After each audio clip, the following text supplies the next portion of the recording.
Today I'm talking to Reverend Dr. John Polkinghorne, who has been giving the Faraday seminar, A Destiny Beyond Death.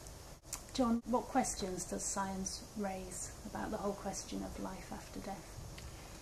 I think the main question science raises is that death is ultimately universal. Even the universe itself is going to die over a very, very long period of time, of course, but in the end it becomes so cold and dilute that life will disappear from it everywhere within it.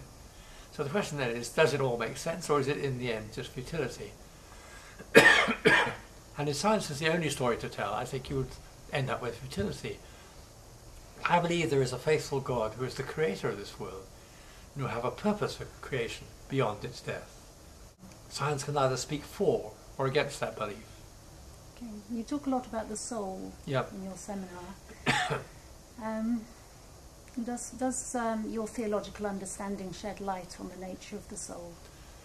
Well, I think the soul is not some detachable spiritual bit of me which just floats off at death and is rather glad to get rid of the body. I think we're sort of package deals. We're people who have both mind and spirit on the one hand and also body on the other. And that seems to me to make sense. So the soul is the real me. That's something that changes as my character forms and as my memories accumulate and my relationships develop and so on. That is the source of continuity. It makes me the same as a schoolboy many years ago. It's not material continuity because the atoms are changing all the time, but it's the, if you like, the information-bearing pattern of the memories and character which are the real thing. And I think God will not allow that pattern to disappear at death, but will preserve it and then actually re-embody it in what Christians call an act of resurrection. You see us being embodied in the afterlife? Yes, I think it's intrinsic to human beings to be embodied. We're not apprentice angels. I mean, this isn't just an unfortunate encumbrance that we've got to get rid of. It's really what we're sort of amphibians, as somebody said, with living both in the material world and in the spiritual and mental world. A lot of what you say, correct me if I'm wrong, but I feel it must be sort of speculative.